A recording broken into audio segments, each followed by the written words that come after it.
Hi everyone and welcome to this webinar on upskilling. I'd like to start by introducing our panelists today. Pervin Malhotra is a career counselor, columnist, and speaker.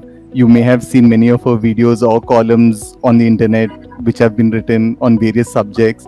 Mohan Kannegal is the CEO of Emeritus for India and the APAC, and he's also here to talk about the various upskilling courses that are there and what are the trends that are there in the industries presently. Jaspreet Bindra is a well-known authority in blockchain technology, digital transformation, and other cutting-edge technologies, and will be providing that perspective. And Jayant Chandra is a director at PwC. He works in the realm of digital products and transformation.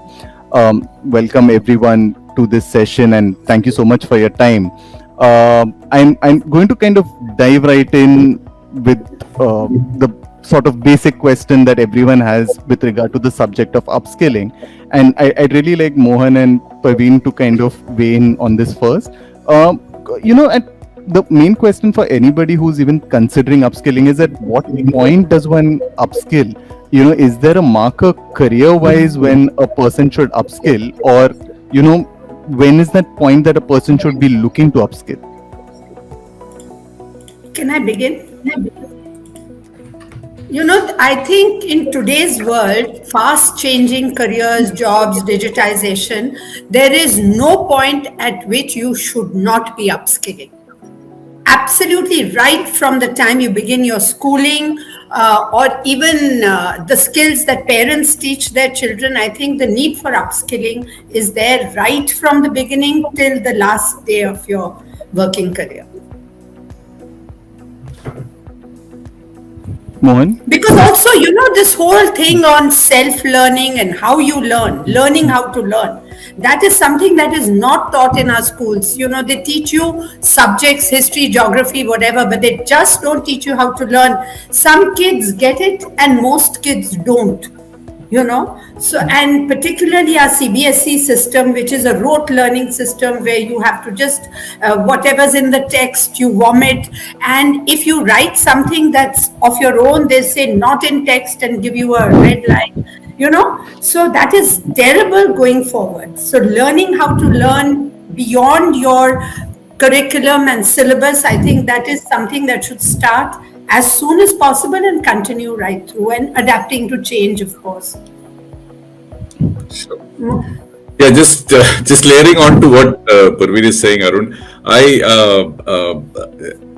Firstly, I am biased. We are a company that offers upskilling, so by default, we would say you should be upskilling all the time. However, independent of that, so I've been very interested in reading about brain science. I've read 3 books more recently, all talking about brain science. And in today's world, the comparison of the human brain to, let's say, ChatGPT or any of the AI solutions. Now, one of the biggest distinction between the human brain and many of these AI tools is that the human brain is learning all the time, right? So all the time, literally all the time. For example, on ChatGPT, you put out a question, it might say, my data set is only up to 2020, so whatever you ask me is not something I can answer. Versus the human brain, it is proven, and this is not hypothesis, but it's proven that every instant, every second you are learning, because your brain is receiving inputs. All of those inputs are creating memories, predictive models, and so on. So the point of that being, I would say you should be learning all the time, literally all the time. And as children, we do learn all the time. So to Pervin's point, I would just extend that to say, not just until we retire from work, but I think learning should be literally always. And those people who are not necessarily actively employed, who stop learning, that also is not a good sign in terms of mental health, etc. There's so many reasons why you should do that. So that would be the first thing. The first thing is your brain is already built to learn every moment, right? So there's no reason to stop. So then the second question, the second point related to that would be, when are those episodes of upskilling, right? So while I say that there are episodes of upskilling, I would say at any time, if you feel your job is demanding things that you probably have not seen, not heard of, looks very new, etc., is a good start point. The other episodic start point is when things become too easy for you. Right? So you're doing something that's so easy, then you're definitely ready for an upgrade. Right? Your brain is saying, "Look, I'm ready for an upgrade." So either your brain is catching up or it's ahead. Are both times when episodically you could start an upskill. That was my point. Pervin, I just wanted to check. Were you trying to say something in between? No. He's perfectly all right. Okay. I just wanted to get a specific viewpoint, and that's Jayant and Jaspreet. If you all could weigh in, could you talk about what are the big requirements and big changes that are happening in terms of requirements from employers, and where do you see the tech industry going from where it is right now?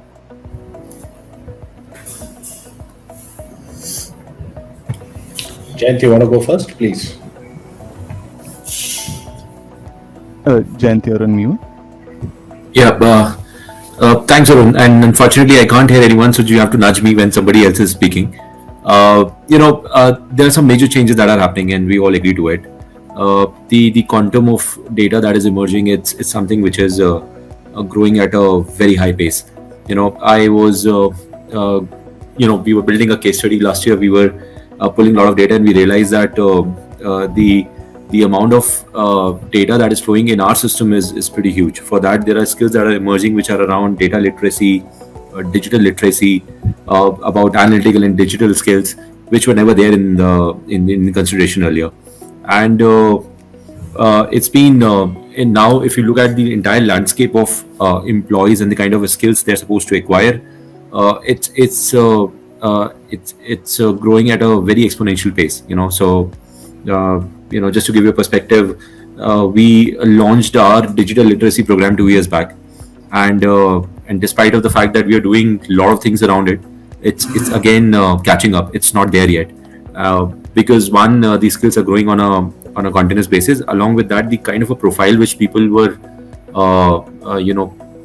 used to, and the kind of requirements that were coming up was around a very specific area, but now it's very broad and it's very detailed. So and that's the reason why all our upskilling programs are futuristic. So what we're doing today is not relevant after like 3 months down the line. So what we're doing is we are building a program which is 5 years in a future perspective. So these are some of the areas that are picking up. And as far as tech intervention is concerned, today a lot of internal work that we do is now seeing a major shift. Earlier, a lot of manual intervention was required to drive a lot of things, and hence the automation was never the consideration earlier. But it's now have taken the front seat, and a lot of skills that are coming up, or the profile of people that are coming in, are coming with a tech and a digital blend of mind, which is helping us in reshaping our journey for future. Jaspreet, do you want to weigh in? So I will be a little provocative here for two things. One is I don't like the word upskilling. I think the word upskilling is actually being defensive, or it's actually, it basically means that we don't have your employees don't have the skills, you don't have the skills, so kind of let's do an intervention and, give them the skills. If we were building a learning environment and a learning company, and more importantly, a learning individual, as Pervin was saying, the ability to learn, okay, not just the ability to pass exams, you would frankly not need upskilling. Because you would be on top of new things happening, or the organization would be on top of new things happening, and you'd be kind of moving with those things, irrespective of which organization you are, what your age is, etc. And I think the moment you're saying upskilling, you're admitting defeat in some way, that your organization is not a learning organization. And again, I'm riffing off what Pervin was saying earlier. In India, a lot of us have this, more in India, though it's there in other parts of the world also. We have this thing that, I've done my bachelor's degree engineering or whatever, and then I've done maybe a postgrad degree, MBA or whatever, I'm done. okay, now for the next 40 years, I'm going to sit back. And because of this 6 years of here and now learning, the organization should now continue rewarding me for the next 40 years. Okay, because of what I've learned now and therefore X years back. I don't think that's the right model. In fact, pre-COVID, it was very interesting. Harvard was talking of what they called a 60-year MBA, which basically meant that you enrolled for an MBA when you were 20. And then every year for X time a year, you actually learned new stuff. And you were learning until you were 80. Now, obviously, it's a great business model for Harvard. But, other than that, I think that is that was a forced down thing, but that is the kind of thing that, in some sense, we should be looking at. And then third and finally, there. I'm sure we'll talk about it more as we go forward. But I think that I don't belong to an organization. Last time I was in a large organization was 6 long years back. The world has changed a couple of times since then. I do think that a lot of skills which were needed even compared to 6 years back, a lot of skills needed now are very different. And keeping a technology lens here, but with all the new AI related stuff coming in, with the new kind of telework kind of work from home therefore coming in, that and AI I think are two fundamental changes to work. What we used to think will happen in the future and we used to call the future of work, the future of work is a different future now. What we thought of the future has already become the present. And so therefore a massive change which is required. I will stop here. I'm sure we'll talk about it more, but those were my 2 or 3 controversial points. I'm going to build on that controversy to spark a little more of it. But I just wanted to check, you're saying that upskilling should be this continuous process, and Jayant, you referred to this sort of 5-year, preparation of things.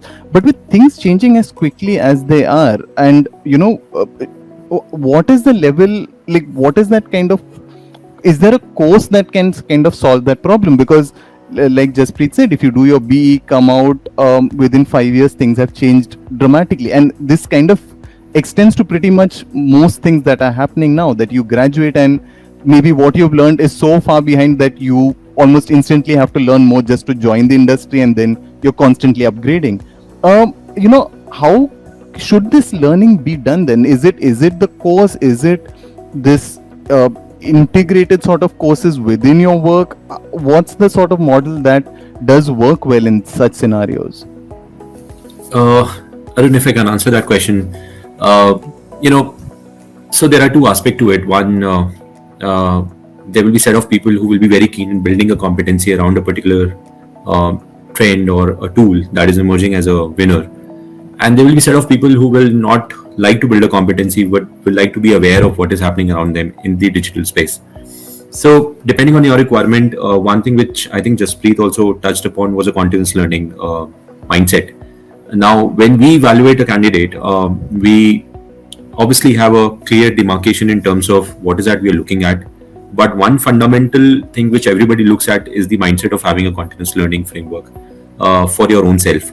Now, with the pace in which technology is changing, you can't have one curriculum which will meet the requirement, but you should clearly identify your niche, your area of interest, and you should clearly have a roadmap for your own journey. So if I want to be a Power BI specialist, I should have my roadmap ready, that what are the certifications that can help me in visualizing that journey. How can I create a competitive edge over the others by doing a certain set of certifications, and how much of time and money I want to invest in building that competency is something which is a very fundamental question. Now, if I have 100 employees, definitely 20 will be very keen in building that competency, but rest 80 will be keen in understanding how it can help me in visualizing how this environment is evolving for me. So in that scale, there are multiple courses. There are platform learning, and we have Mohan from Emeritus, and there are all edtech players which are creating a wonderful landscape of various courses that are coming up. There are learning modules which are more agile, which are more light and consumable on the go. So it's important that we keep up the pace, and platform learning is one good way of doing that. But definitely, you should have a clear mindset and the understanding about your own priorities to take it forward. Pervin, do you want to weigh in on this? Like, what is that sort of thing that you need to do to, like, how do you know how quickly you need to kind of keep up with things? Like, how do you know when you're falling behind? Because we're talking of it like people are naturally intuitive and kind of get it, but sometimes, like you're saying, the industry is overtaking even your own knowledge of things, right? The industry's gone way ahead, and you are sort of finding out 6 months later that you're sort of caught in the headlights. What are the indicators that one even looks for at such stages? And like Mohan said, like, you finding things too easy, is that one of those That's things? one major point. You have to keep your eyes and ears open all the time. You have to look at job portals and the requirements that they specify for your kind of position, so that keeps you clued in. You also look at the kind of tasks that you are being overlooked when it comes to tasks being given to you and being given to a younger person or a savvier person. So those are alarm bells that should, activate and get you going. So that is an important thing. And something, we are talking about skills. Essentially in this forum, we are talking about domain skills.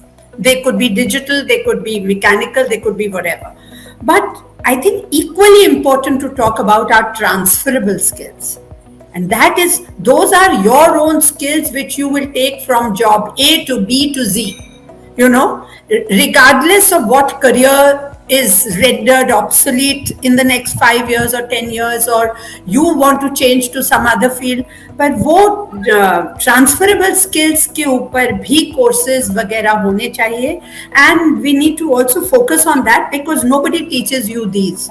It's easier to learn Python and R. It's not easy to acquire transferable skills unless there's a concerted effort or environment to provide these. So what do you guys think? Does that make sense? Is that something that falls within the domain of the kind of courses that you provide? And also, I just want to quickly move on. I just want to add in that one small question here. Then, do companies really even look for employees to learn these transferable skills? Because Of course, I would think without that those are essential skills. Domain skills you're expected to have, but transferable skills is what makes you functional, and how you communicate. For instance, you may know your subject inside out, but if you're not able to communicate, and communication is not just how you blab and speak in English, it is also the art of listening to what's being said and what is not being said. How to think creatively, how to analyze problems. All this is not taught to us either at the school level or at even in a BTech, not even in an engineering college. So these are things that we really need to focus on. Collaborative. How do you negotiate? How do you collaborate with everyone and not sort of hold everything close to your chest? Stuff like that. Thanks, Pervin. Yeah, so Arun, I can weigh in on that. I wanted to make 2-3 points related to this. The first one is that we always overestimate the impact of change in the long run, and also in the short run, but very much in the long run. So I say that because at all times, I've been working for 20 plus years now. At all times in my career, I remember people saying this set of changes are so dramatic that it'll change everything, etc., etc. So, and that's always been the case, right? So when I joined the company early in my career, we had computers on every desktop. That was revolutionary at that time. Okay? And then they thought if everybody has a computer, what's going to happen to jobs and so on. So also very interestingly, somebody has spoken saying the 1890s were the period of the greatest technology changes ever in human history, because in 10 years people invented electricity, telephones, a whole bunch of things, right? So if you just think about an era when there was no electricity and an era when there was electricity, it's a dramatic change, right? And it changed a lot of things. So my point is that there is change. It is happening rapidly, yes. However, we overestimate its speed usually, and while it does, like for example, ChatGPT impacts many things, but there are many things it does not impact also. So there is a certain calmness that we need within us, looking at change and its broader impact. The second part of it, drawing from the same point to Pervin's point, many of the programs that we run are actually teaching people business, frameworks, strategy, even things like product management, project management. Many of these things are timeless in a sense, right? It's not so different. Like you can watch a Steve Jobs video about product management from 1980, and much of it is true today. So there is a timelessness element to what we have to learn. Many of our courses focus on the timelessness element of things, frameworks, the way you think about things, empathy, collaboration, those kind of skills, which again are transferable, are important long term, etc. So there is that bucket. Now that bucket is very significant for us as a company, and I suspect is very significant in many of the other conversations we are having. Now, the reason I say that is, once you internalize the fact that you have to work with people, that the world changes, that it's not about you. Once you have all of this wisdom in a sense inside you, and the third bucket, which is the rapid change of things, of technology, of implementations, etc., you're able to step back, and look at it from a framework of saying, okay, so what? So there's some new technology. How does it impact our business? What changes do I need to make? How will I implement this across my organization, etc.? Are the kind of things or upskilling that you can do to yourself, but it still requires this second bucket of looking at the world, evaluating framework, etc. So that's how I would put it. I just put it down to say, firstly, change is happening, but this is not the only time in history when change has been happening. Number one. Number two, there is a bunch of timeless skills which are very, very important to almost everything that we do. So that's the second bucket. And thirdly, if you have a good sense of bucket one and bucket two, bucket three is fairly easy to solve.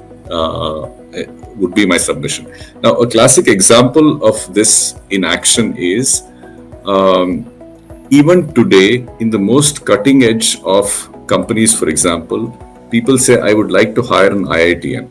Okay, just as one example, I'd like to hire somebody from an IIT. Now, if you think about it, an IITian who's, let's say, 45 years old, graduated 25 years ago from an institution, but somebody is still valuing that one thing, even so late along the way, right? Why is that happening? Is the same bucket one, bucket two, bucket three. There is a certain set of frameworks, there's a certain understanding of the world, wisdom, etc., built into that education, which then tells us that the bucket three upgrades happen better with that framework. So that's essentially how we look at the world. So a lot of the work we do is in bucket two, in frameworks, thinking, analysis, how you look at new stuff, etc. We are not so big in bucket three, but there are many other resources, solutions, companies available in the bucket three. That's how we look at it. So, Mohan, I'm just going to. So you're saying that this change is a constant thing and all that, but artificial intelligence and machine learning is by all accounts a game changer of sorts, right? Even in journalism, we're talking about it because it's seen as something that's fundamentally changing how technology interacts with humans, and especially with upskilling and how we learn itself, it's fundamentally changing things. We have schools already telling students not to use it because they're scared that they'll be copying the essays of it. And the worry is then, what jobs do survive when you have such a monumental change? And then also, what does it affect in terms of what one should be learning if you are in that, say, 30-year-old bracket, you're done with your graduation, post-grad, you're sitting back, you're thinking you were sorted at least for the next 10 years, but you're looking now suddenly at something that could monumentally shift from underneath you. So I just want all of you all to weigh in on, for one, how do you see this affecting jobs itself, and how does this also affect what one should be looking at to upgrade their skill set to? Shall I? Can I, Arun? I have a few opinions, but yeah, let Jaspreet and Jayant first opine, and then Pervin, and then I can come in. Okay, lovely. Thanks, Mohan. I'll take the lead because Mohan is the only person who is audible. Okay, I can't hear anyone else. Jaspreet had started. Yeah, Just no interrupt problem. me. Yeah, just give me a second. Yeah. Jayant is in a weird sound chamber. Huh? Yes. Okay. So, there are lots of opinions on AI taking jobs, not taking jobs, etc. AI is actually about a 60 to 70-year-old technology. So it's not something which is like come in 6 months back. Though with generative AI and its poster boy, ChatGPT, it kind of, pretty much like it brought it into our hands. AI has many times been referred to as electricity, and you only think of electricity when it's not there. And similarly, we never thought of AI because it was always there. And it ran everything, pretty much everything. If AI was to go away, your vehicles will stop on the street, most of the Uber cabs, etc. Your e-commerces would go, your Zooms, etc. will not work. Your social networking, thankfully, would stop working. And many such. So But what generative AI did was this very, very powerful, very fundamental technology. It kind of brought it in our hands, and therefore suddenly we are like, oh wow, okay, this is going to take away everything from us, etc. Like every other technology, it is going to impact jobs. This happened when calculators came. This happened when computers came. It started with the Luddites when the steam engine came, etc. And any new technology which comes in creates certain amount of jobs, takes away certain amount of jobs. That's the rule of life. Now, as an employee and as a person, therefore, on the other end, you have to figure out whether it's going to be amongst the jobs taken away or amongst the jobs which are going to get created or get better. If I was to kind of drill one more down, there are many reports, but one of them says that about 7 to 10% of jobs will get taken away. Remember, AI will not affect jobs; it will affect tasks within jobs. Okay, and certain jobs which are composed of tasks, 100% of which will be affected, those jobs will get taken away. Which are very simplistic ones. Short form journalism, for example. Okay, or payroll management, for example. Very lower end jobs in a sense. Actually, about 33% of jobs will not be taken away, and those jobs are a farmer, a nurse, factory worker. So this technology is not going after the blue collars; it's going after the white collars in a sense. But the interesting part is that it's 70% of jobs, almost the rest of them, are not going to get either taken away. They will be, but each of them would be impacted. The task part of it. And so what I'm fond of saying is that, look, AI is not going to take your job unless you're in that 7%. But a person knowing AI or using AI can take your job.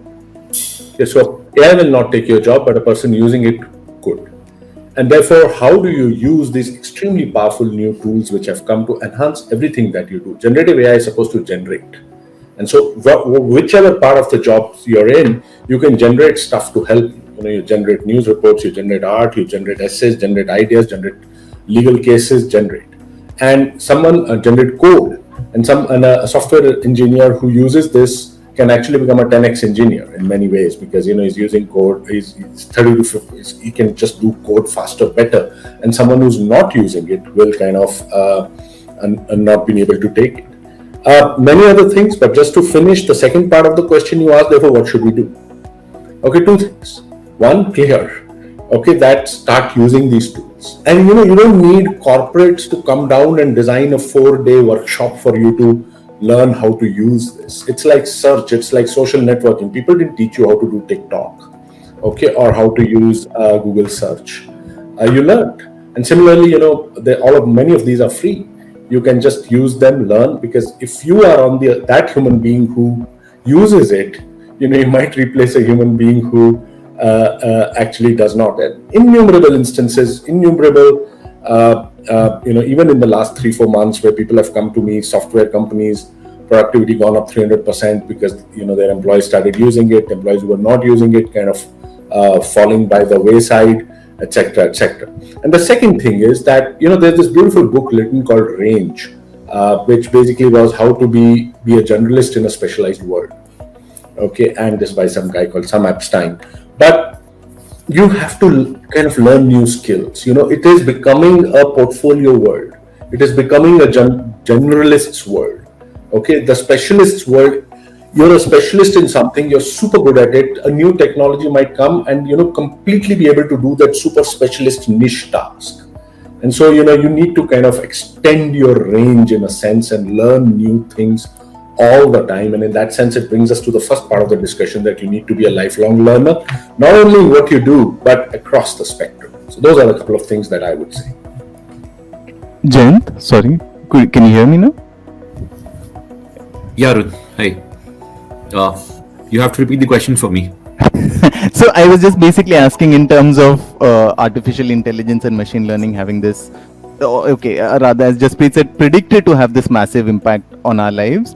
For one, what jobs survive, and how does that in turn affect what one should be doing education wise, especially because you are looking at things which seem very daunting, at least at the present moment. Yeah, I'm sure Jaspreet, I can't hear him, but he must have shared that line, his favorite line, that AI will not take your job, but people are using AI well. So that's something which is the reality of life. When we started our AI skilling program 2 years back, and Jaspreet was also part of that program, we got a crazy response. In one session there were 3,000 people jumping in and understanding what AI can do to their life. And I agree to Mohan, it was just the initial fad. People were scared of AI. People don't know what it will do to their lives. And there was this panic of, learning AI and automating their work and making themselves more futuristic instead of, focusing on what they do the best. And later, after 6 months, in 7 months, now we are sort of, getting a filtered set of a sample, which is coming out and actually going through a deeper curriculum, which is helping them not only understand what AI can do, also making them more productive and smarter in things that they are doing.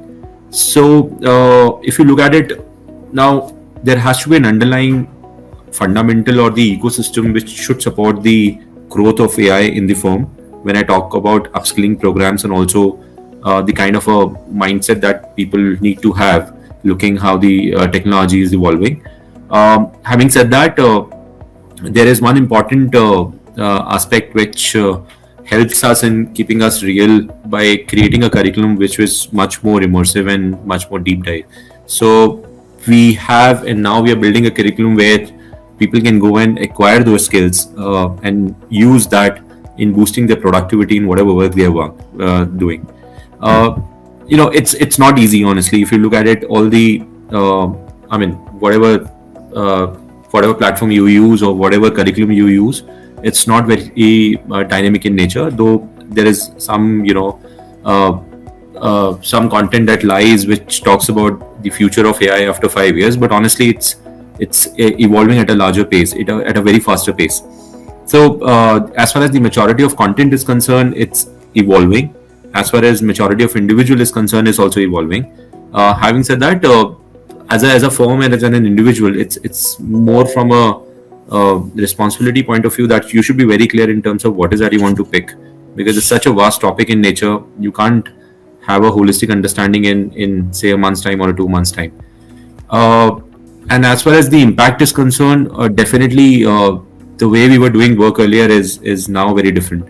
Productivity of people and our processes through the impact of AI and the tech has grown dramatically, and there are a lot of functions that are now getting transformed. I will not say they are getting obsolete, but now they're getting transformed, and that's the way of life, because you can't take jobs of the people. Obviously there will be a definite impact, but again we'll like to repeat that statement with that AI will not take your job, but definitely the people who are using AI will always be a threat to the common lot.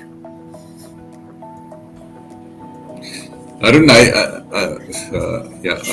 can add to that too. I would say lack of imagination will take your job, not AI. Okay, so I say this.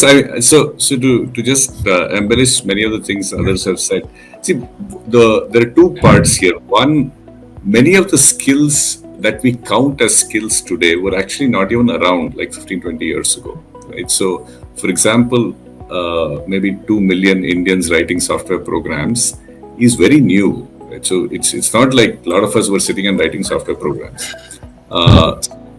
So that there's that side. Similarly, like let's say creative marketing, copywriting, journalism, etc. Much of the content production industry that seems to be very worried about, let's say, generative AI, are all very recent jobs, are very new, recent in many ways. The second thing about that also is that it's our own mental definition of what we do. So, for example, if I were to say my job is to write code, and now there's a machine that writes code, so I can't write it anymore, I think that's a very poor definition of what you do at work.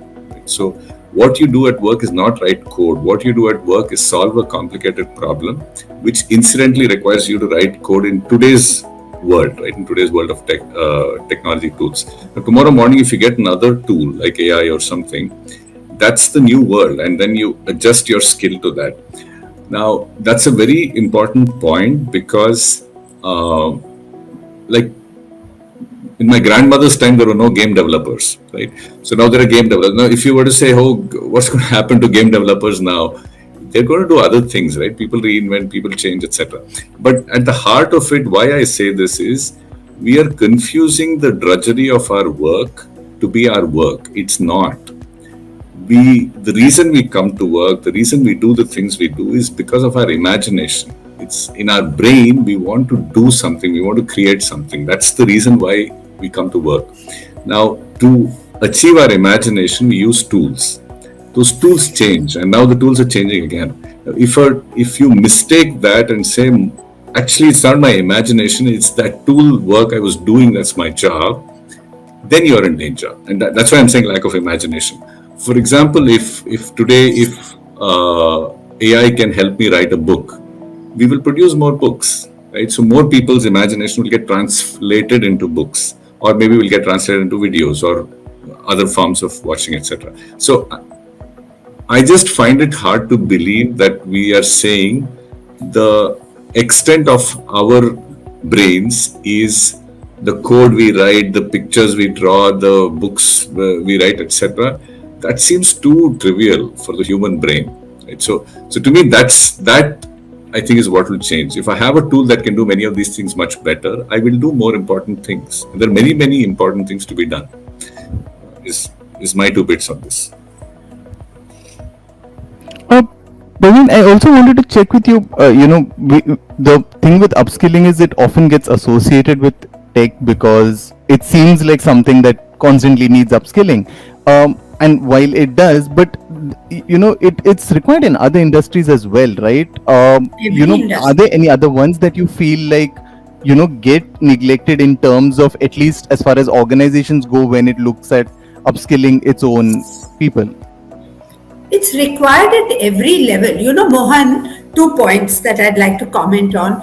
One, you said that we overestimated the pace of change. It did happen in certain spheres, yes. Many jobs were supposed to be rendered absolutely obsolete. That did not happen, and all of that. But while that is true, what I read about generative AI was that the tectonic shift would happen in, say, by 2045, when AI would be able to interpret human speech and respond to it. Now they've revised this deadline of 2045 and brought it forward to 2030. So it's the machine with machine learning and the ability of AI to learn by itself and adapt has quickened, and in many spheres. It may not happen with manual skills, etc., but certainly in digital skills that's happening, and I don't think we can even visualize the pace of change because it won't happen gradually. It will happen in leaps, quantum leaps. So I think we need to be prepared for that. Having said that, also there was another point you made, and you talked about creativity, that it's not just about the tools you use, it's also, you do work so that you can use those tools to expand your creativity, etc., etc. That is not true of all jobs. It's true of many jobs, or some jobs, white collar jobs, etc. But से you're a bricklayer, अब आप bricklayer हैं तो कितनी creativity उसमें हो सकती है? You just need to know how to lay the brick better.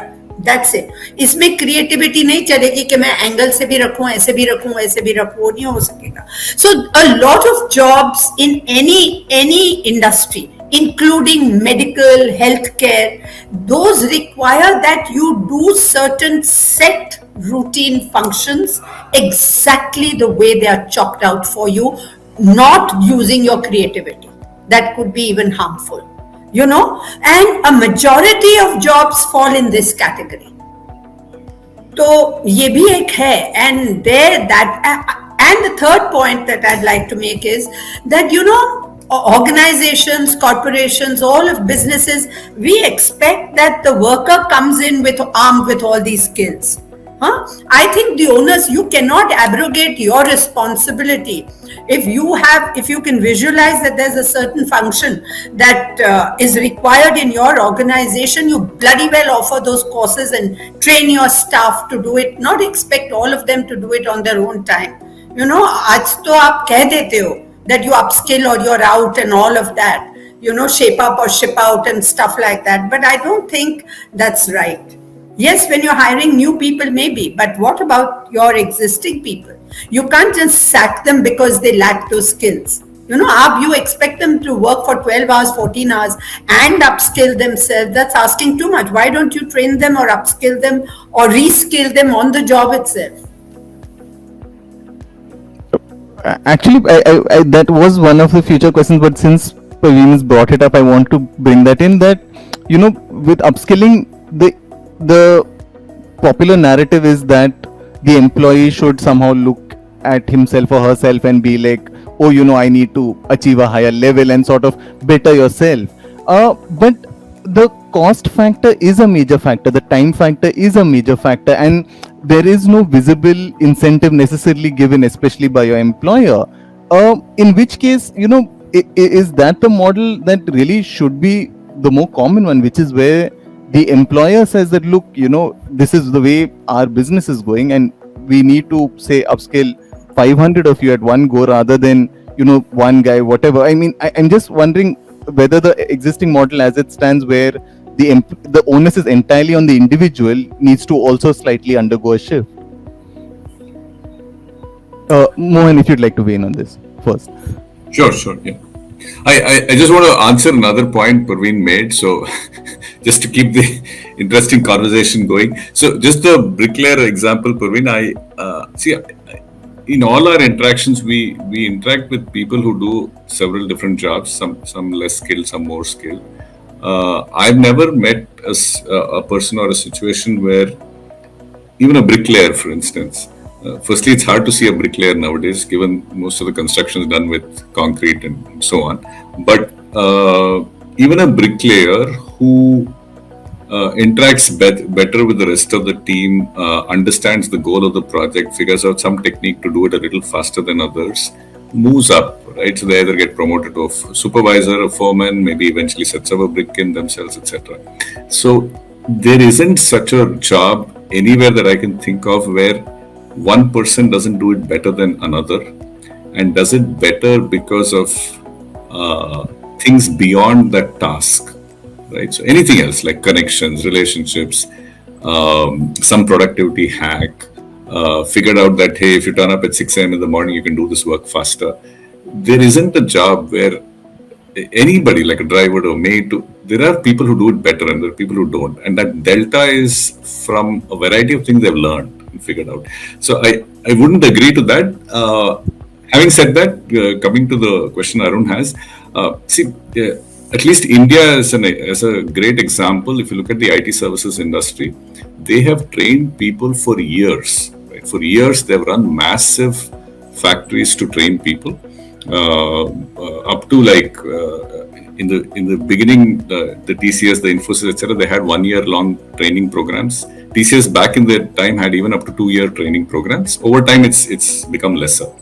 Now, if you look at that as an example, those companies initially figured out that if you have these employees and these skill sets, the billing rates can be high, etc. So let's teach them. They're not available in the markets. Let's teach them. Then they went to the universities and said, okay, universities, build this into your curriculum, teach all of this stuff there so that we don't have to do it. Now, today, if you look at many of the IT services companies, the duration of that training has come down. Right? And that's not because of any evil intent or anything. The universities are teaching, the awareness has spread. Everybody knows that, hey, you need these skill sets to get into these companies. So if you look at Infosys or TCS, they used to do 1 year training programs in 2000 or 2001. Today, they do about 3-month training programs. So it's shortened, and that remaining stuff, people are learning on their own. So my point there is, industry invests if they see an ROI in doing it, or if there is some larger social reason to do it. Like, for example, you have CSR funds, you're supposed to invest that in skill building, etc. They do. Similarly, for example, many manufacturing companies, like I met a company which sends people to Japan. So they pick up people in Tamil Nadu, then they send them to Japan, they learn Japanese, etc. They learn a skill set and they're set up in factory. So there are many examples where companies have invested in skilling, and it will continue to be so. So, Pervin, to your point, should company do it or individual do it, it's a function of many other factors, right? So, for example, how many such people are available in the market? What is the ROI to the company in training it on their own? How much drive, social factors, etc. So, I don't think we can mandate it. But in general, I would say if the skill set is of a significant value to the company, they will make the investment. If the skill set is of significant value to the company, but over a long period of time, it's better you do the investment. So, for example, a company is not going to fund your primary school and higher ed. Why? Because it's a long story, right? But of course, they want to graduate, but they don't invest because they can't wait for 15 years to get their employee. But if it's quick and like you teach somebody Salesforce today, tomorrow they can put them into billing, they will teach. So it's I think you can't mandate it. Is my point. No, I'm not talking of mandating at all, but I'm just saying that you cannot abrogate your responsibility and always put the onus of upskilling on the employee. You know, it is asking too much. अब ये तो बेचारे कर रहे हैं तो आपके लिए अच्छा है. You know, and IT industry is an exception. Anyway, IT industry is more state of the art than all other industries. So all what we are talking about doesn't really apply to your industry. It applies to the other industries where, you know, the bulk of people who have nothing to do with IT and digitization and such like. So that is something that we do need to keep in mind. Jayant, or you? Yeah. I somehow, echo what Mohan was saying because, today is a time when people are using upskilling as a competitive edge over others. We have a program, just to give a perspective and set the context for the conversation. We have a program where we are, after, hiring people, we are putting them under a curriculum on a platform so that once they are on floor on day one, they are productive. We're saving time there.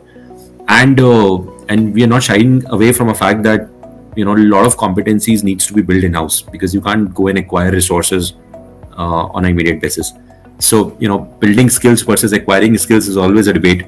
But I think it's time when a clear evaluation of what is that you're looking at, what competencies you want to invest in, how can you reap more ROI is very relevant from the conversation point of view. And it's now definitely a point of discussion in every meeting that we go in.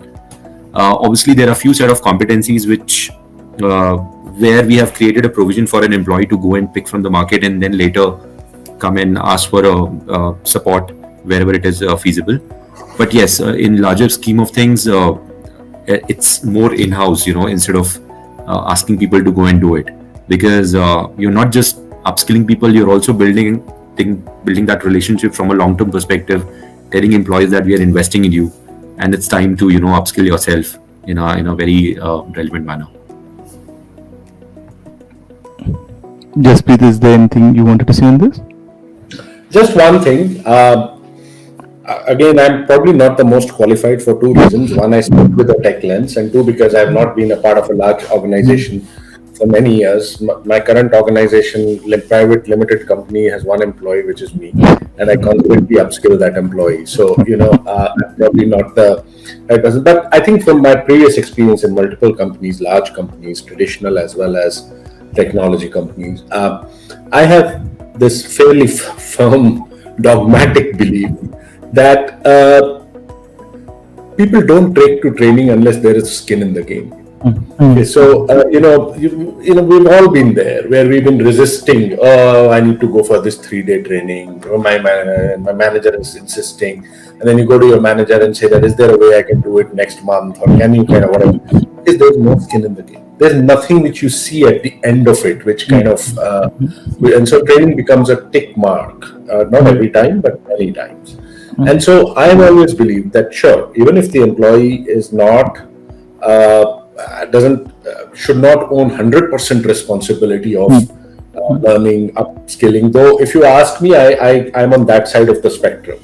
Okay, but even if it's not, if there's if you're learning for a new skill which costs 100 units, I firmly do believe that the employee should be contributing 10 units of it, if not 50, okay, or whatever. I mean, I'm saying have skin in the game, and that's when, if you have that, or if you see an objective at the end of it, is only when these things are useful and productive, the training itself or the upskilling itself.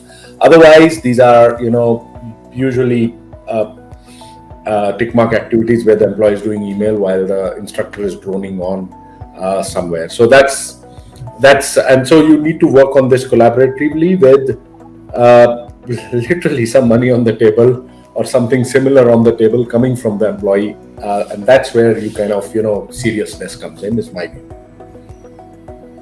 Arun, can I add something here? Yeah, sure. We're talking about IT skills and digital skills, but I'm part of FICCI's skill development committee as well. And there we have industries across the spectrum represented in the committee who are offering, so whether it is Maruti Udyog, Larsen and Toubro, Metro, DMRC, all of these, Airport Authority of India, GMRI, all of these, they are all now involved. Industry, it's a triple helix. There is the government, there is industry, and there's academia. All three need to work together. And so we have also, under the government's skilling ministry, we have sector skill councils. So there's the automotive sector, which has about 150 different skills on which people need to be trained. Similarly, across sectors, whether it is aviation, whether it's whatever, construction, things like that. So when we are talking of skilling, we have to keep that huge thing in mind. And there, the big problem that I see is that while all these companies are coming forward, and edutech companies and Coursera's, etc., designing these courses, but there is no way at the ground level of determining who should be learning which skills. Because today companies at the lower end are hiring for skills, not whether you've got a BA degree or a BTech degree or whatever. आपको ये skill आता है कि नहीं आता है? Whether you're in the hospitality industry or whatever, fashion industry, for instance. तो वहाँ इतना पैसा the government is allocating on all these skilling programs, and these companies are putting in so much investment, and yet there is square pegs in round holes. Somebody who has no aptitude for hospitality is being put there because he's offered incentives to, go for these skills. And I see this in the smaller towns and in the villages to a very large extent. So, ये जो हमारे इतने साल के skilling initiatives है ना, those have not yielded the kind of results that they should have. And that is because we have not mapped students with their students to anybody. A prospective employee with his aptitude, inclination, ability, etc. So then you put them through all these expensive programs, and then they leave after 1 or 2 months. Which is such a sorry thing for a country like ours. So that's something that we really need to address. we're kind of running into the last zone. So I just want to ask one sort of big question, which is with upskilling, and this slightly comes from a personal place for me, but how do you decide what you should even upskill in if you are in this zone where there is like Jaspreet said, you don't have, say, sort of immediate skin in the game, but you want to be this continuous learner? Should it be like you looking at your next position, that next promotion, and where that takes you? Should it be just interest based? Should it be industry based, where I'm looking at, say, getting out and I'm thinking of new skills for that? Or should it just be driven by knowledge? I just want to know what's happening there, and where does that sort of where, what should people be really looking at when they actively start looking at an upskilling course? Who are you addressing this question to? Pervin, all of y'all, but Pervin, go ahead. You can start. Yeah, because this is the area that I work in. So, you have, Arun, enumerated all the things that you have enumerated are what are required. All these must be factored in, because, at every step in your career, you realize whether you're into the right thing or not, and whether you should be doing something different. Your vista opens up and changes at each stage. So now, if you're a journalist, is there a particular area you wish to specialize in? Do you wish to go into electronic journalism versus print journalism? Do you wish to go into corporate communication or public relations? Whatever, अंदर से आपको घंटी बजेगी, and पर सिर्फ घंटी बजना जरूरी नहीं है. Suppose मेरी घंटी बज रही है कि I want to juggle balls. Okay, that will keep me unemployable. So मेरी घंटी के साथ साथ employability का भी marriage होना बहुत जरूरी है. So you have to keep all the things that you've listed are required. Don't look at your next promotion and things like that, because that may be that's a short-term way of looking at things. Because in your next promotion, you may be required to do certain things which you may not want to do, or like to do, or have the capability of doing. So do factor in your interest. That's a very important point, because gone are the days when jobs were 9 to 12. They're more like आने का वक्त होता है, जाने का वक्त नहीं होता, 14 घंटे वगैरह. So look at something that you would love to do day after day, week after week, month after month, without saying अब मुझे बिस्तर से नहीं उठना. It should give you joy. तो उससे आप, that if you use that as one of your key indices, and then marry it with what will that skill monetize? Will I be able to monetize that skill? And at each stage you can course correct. Yeah, can I, Arun? Yeah, just be good. Actually, I completely agree with Pervin. I think a lot of it is frankly stage based, okay, and stage of life based. Okay, a stage of life when you're in 20s, is very different from a stage of life when you're in 50s. The bells that ring, that ghanti which Pervin was talking about, in 50s maybe it's okay to learn juggling, okay, because you've kind of you've reached a certain stage and you can so clearly it is a life stage. I would just give my personal example, okay, here. So about 8 or 10 years back, I decided that every 18 months I'll learn a new skill. Okay, every 18 months on myself. If the company decides to participate, great. Okay, if it doesn't, I'll do it. And I was at a stage of life where I could, in a sense, where I could fund my own learning, which I couldn't have done maybe 10 or 12 years back, and therefore the company's needs and its participation would have been far more useful. And so in a particular 18-month period, I learned to be an executive coach. In a particular 18-month period, I learned to be an independent director. Another 18-month period, I went to Singularity University, learned future tech, hardcore future tech. And now in my late middle age, early old age, depending on how you want to look at it, I'm actually doing my second full master's in Cambridge University, where I spent half my year in AI and ethics, AI ethics and society.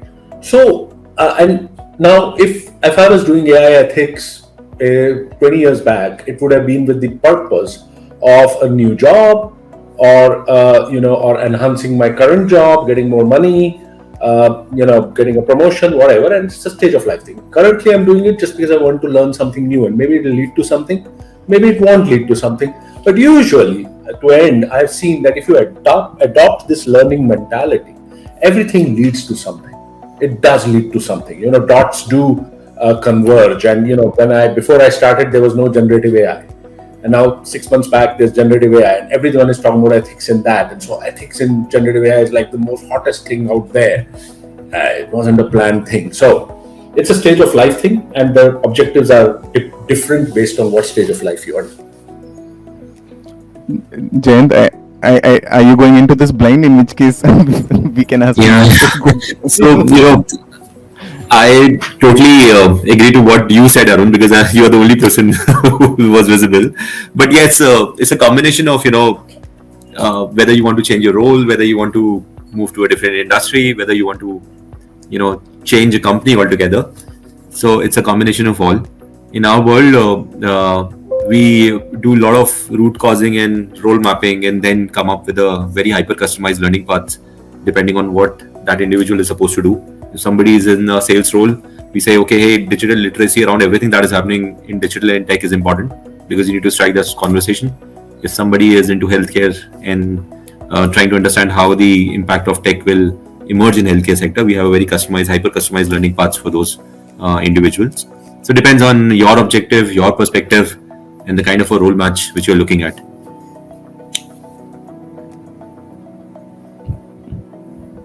Mohan? And for I think everybody said all the right stuff. So I think Pervin captured all the elements of why somebody would want to do this. And nothing to add. One last point, the silver lining in all of this that I've realized is that now companies are allowed to operate as part of this CSR, this thing, to operate, train, skill people within their organization or domain. So say for instance, a DLF can now train better bricklayers and things. Earlier, this was not allowed. You had to do only in areas like child education or women's upliftment and stuff like that. Now this new thing. So this will encourage companies to, skill people in their domain skills, so that, it becomes easier for them to be hiring these people and retaining these people. So I think that's one silver lining in this whole thing. I know that some of us have to be away very quickly soon, so I'm going to thank everyone for being here. Thank you for your time. Thank you for your perspectives. They've all been very informative.